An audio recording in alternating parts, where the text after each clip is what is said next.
How to upgrade your stock Traxxas steering servo to an aftermarket 1/5 scale size servo. Unfortunately, it's not a direct bolt-in application. You will be required to trim the chassis as well as the front lower bulkhead and build a special mounting bracket. The main reason for this is that the aftermarket 1/5 scale size servos are larger and the mounting positions are entirely different. Here's a couple pictures to see the size difference and the different mounting brackets on each of the servos.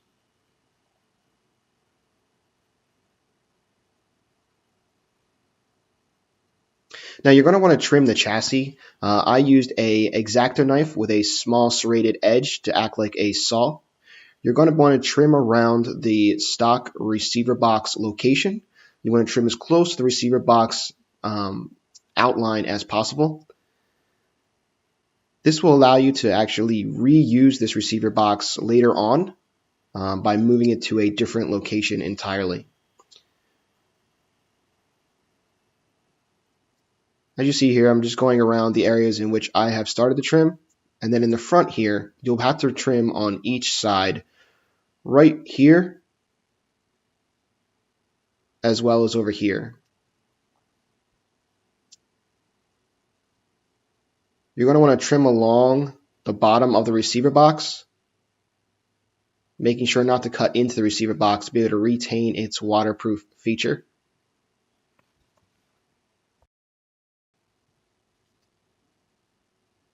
Here's the trimmed out chassis. So as you see, I've trimmed around the edges, I've cleaned up everything, made it straight cuts now that the receiver box is out. These holes up here, this is actually drilled from the bottom side. This is where the stock servo mounted in. And as you see, I've taken notches out here to allow for the two sides of the servo where the servo mount is currently to fit into place. On the bottom side here, you'll see that I've trimmed out right near the two shafts where the old screws used to go down in. It does not matter if you break through, so that's not something to be concerned about. So for your servo wire, you're going to want to make a small hole to allow you to push it through right here. Continuously test fit your servo and make small adjustments as you go, trimming away only the plastic that you need at that time. Be careful not to trim away too much plastic or the servo will move around. The stock holes here and over here, which were used to actually mount the top chassis to the lower front bulkhead, will still be utilized, but in a slightly different way. Now it's time to start trimming the front lower bulkhead. So you're only going to need to trim out a very little bit of plastic. So this section here, where I marked black, this section here, and you can stop slightly before you get to the end. This will allow the servo to fit in there nice and tight. Here and here. Be careful not to trim away too much plastic. Again, take your time, trim some plastic away with the Dremel, and continuously test fit your servo.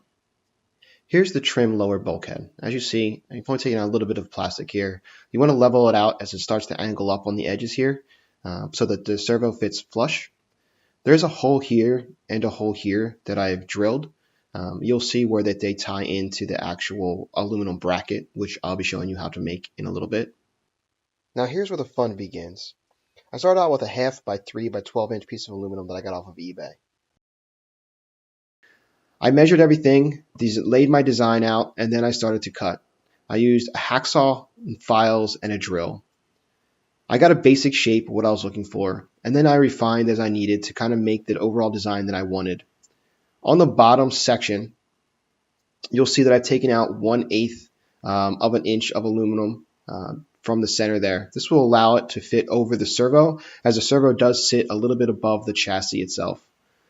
Take your time, make your measurements, be creative, make it however you really want to. The holes are in there for a particular reason, and I'll go over that later on in the video. You do not need to make a window like I did, but I just wanted to kind of show off the Savex servo.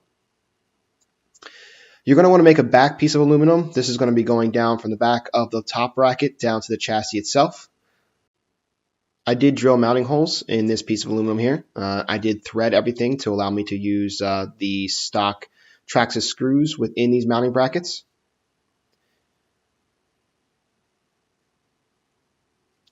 marking each piece of aluminum as to its place. As you see, this piece will fit right on top with the screw holes lining up there.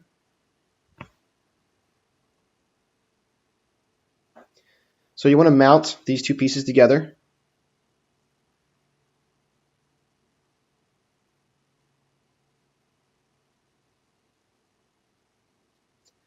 You're going to put your servo into place, into the chassis itself.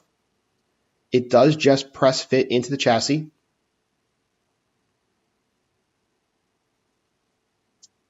And all 6 of these holes will be utilized.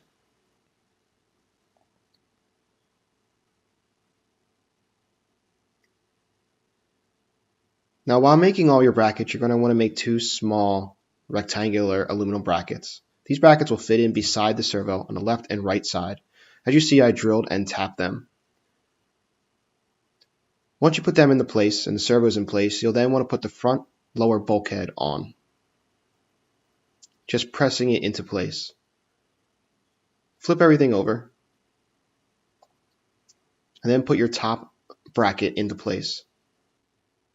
Be careful not to pinch the servo wire.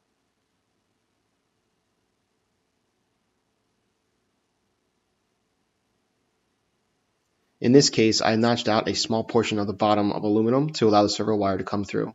Make sure you smooth all edges out because the aluminum will be sharp and you don't want it to cut through your servo wire. Now it's time to bolt everything together. These 2 screws here go down into the front lower bulkhead. These are the 2 holes that I showed you that I had drilled earlier. This will tie the front portion of the aluminum brace into the lower bulkhead. These 2 screws here actually screw into the 2 aluminum brackets that you'd slid in on either side of the servo. This will actually sandwich the plastic chassis between the lower aluminum bracket beside the servo and the upper aluminum bracket here.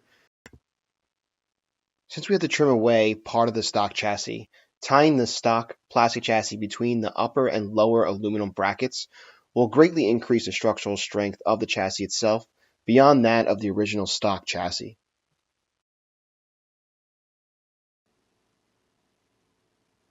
These 2 additional holes here are where a screw will go down through and bolt into the front lower bulkhead. This is the stock location, but you will be increasing the screw's length because you will now be attaching it at the top aluminum bracket all the way down through the chassis itself. Now it's time to turn our attention to the receiver box. This is the receiver box that we cut out of the original stock chassis. It's still usable. We will be mounting it to the actual cross brace on the X-Maxx itself. You want to be trimming off all the excess plastic around the edges and rounding off the edges as well. The 3 screws that came from the stock servo aren't reused, so we'll be using 2 of those to mount the receiver box to the chassis itself. So we'll be mounting the servo box to the cross brace in this location. This is where the original Traxxas telemetry module would have fit.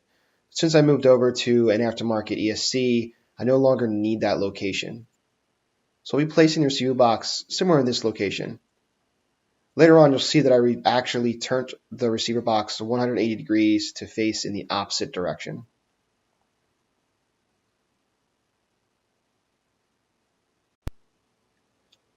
So I want to hide my wires, and with putting the receiver box here, I'm able to actually put my ESC positive and negative wires underneath my receiver box. In order to do that, I use this piece of foam rubber. This will keep the wire secure and the receiver box from actually causing any damage to the wires themselves. Here's how the wires will be placed under the receiver box. So here is the receiver box fully installed. As you see, I did spin it 180 degrees. This allowed room for the body to mount into the shock tower location as it was meant to do.